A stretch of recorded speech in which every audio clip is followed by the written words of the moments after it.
Hello all, today நம்ம என்ன word learn பண்ண போகிறோம்னு பார்க்கலாமா? Contain.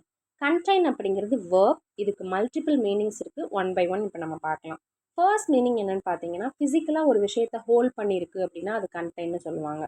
For example, the bottle contains 2 liters of water. சரிங்களா? 2 liters ஆஃப் வாட்டரை ஃபிசிக்கலாக அந்த பாட்டில் வந்து ஹோல்ட் பண்ணியிருக்கு. ஸோ இந்த இடத்துல கண்டெயின் அப்படிங்கிறது ஃபிசிக்கலாக ஹோல்ட் பண்ணுற விஷயத்துக்கு யூஸ் பண்ணுறாங்க.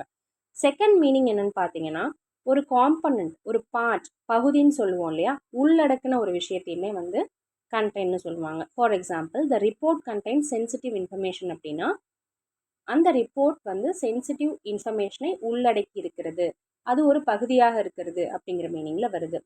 தேர்ட் மீனிங் என்னென்னு பார்த்தீங்கன்னா, இதுக்கு ரீஸ்டைன் பண்ணுறது அப்படிங்கிற மீனிங்கில் வரும். ரீஸ்டைன்னா கண்ட்ரோல் பண்ணுறது. சரிங்களா?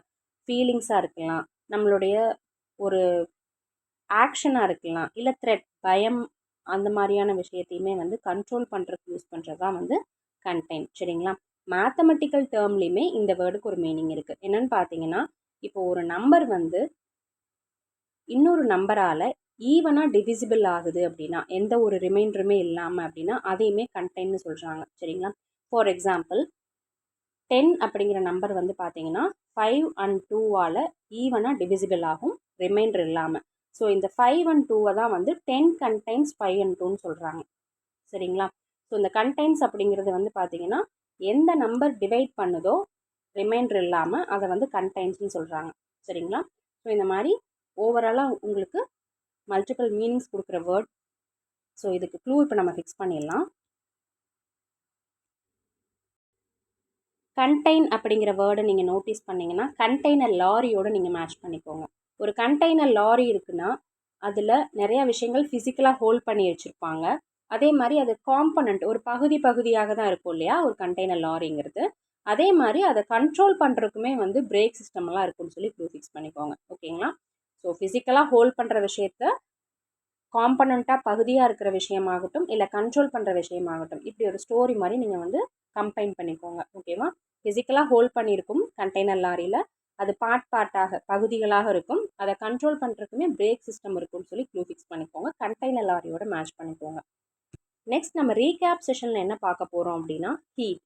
ஹீட் அப்படிங்கிறது நவுன் வேர்ப், ரெண்டு ரோலுமே ப்ளே பண்ணக்கூடிய ஒரு வேர்ட். ஓகேங்களா? ஸோ நவுனாக சொல்லணும் அப்படின்னா கவனிக்கிறது, கவனம் செலுத்துறது, கவனத்தில் கொள்ளுங்கள்னு சொல்கிறது, இது எல்லாமே வந்து நவுனில் வரும். வேர்பில் வந்து பார்த்தீங்கன்னா பின்பற்றுதல், ஞாபகம் வச்சுக்கிறது அப்படிங்கிற ரெண்டு மீனிங்கில் வரும். சரிங்களா? ஃபாலோ பண்ணுறது, மைண்ட் பண்ணுறது அப்படிங்கிற மீனிங்கில் வரும். சரிங்களா? ஸோ இப்போ வந்து பார்த்தீங்கன்னா, ஃபார் எக்ஸாம்பிள் நவுனில் take heat, no heat, pay heat, இது எல்லாமே ஃப்ரேஸ். ஓகேங்களா?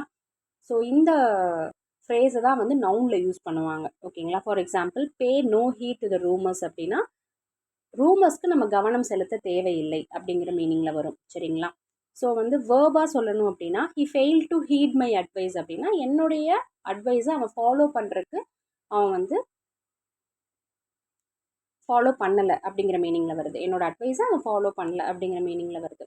ஸோ நவுனாக சொல்லணும் அப்படின்னா கவனம், கவனத்தில் கொள்ளுதல். வேர்பில் வந்து பின்பற்றுதல், அதே மாதிரி ஞாபகம் வச்சுக்கிறது, இந்த ரெண்டு மீனிங்குமே வரும். சரிங்களா? Take heat, no heat, pay heat எல்லாமே வந்து நவுனில் யூஸ் பண்ணுவோம். வேர்பில் சொல்லணும் அப்படின்னா he fail to heat my advice அப்படிங்கிறது வந்து டு அப்படிங்கிற அந்த ப்ரிப்போஷனோட யூஸ் பண்ணுவோம். ஸோ அவன் என்னுடைய அறிவுரையை பின்பற்ற அவன் தவறிவிட்டான் அப்படிங்கிற மீனிங்கில் வருது. ஸோ இதுக்கு க்ளூ ஃபிக்ஸ் பண்ணிடலாமா? ஃபீட் அப்படிங்கிறத ஃபீடுன்னு ஞாபகம் வச்சுக்கோங்க. ஸோ அனிமல்ஸ்க்கு நம்ம ஃபீட் பண்ணோம் அப்படின்னா அது நம்மளை கவனத்துலேயும் வச்சுக்கும், அதே மாதிரி நம்ம சொல்கிறது எல்லாத்தையுமே வந்து ஃபாலோ பண்ணும் அப்படின்னு சொல்லிட்டு வேர்புக்கு வந்து அந்த க்ளூவை மேட்ச் பண்ணிக்கோங்க. ஓகேவா? கவனம், நம்மளை அது கவனத்தில் எடுத்துகிட்டு அதுக்கப்புறமா நம்மளோட அட்வைஸையுமே அது ஃபாலோ பண்ணும், பின்பற்றுன்னு சொல்லி க்ளூ ஃபிக்ஸ் பண்ணிக்கோங்க. ஓகேவா? டுமாரோ ஒரு வேர்ட் லேர்ன் பண்ணிக்கலாம். Thank you. Have a nice day.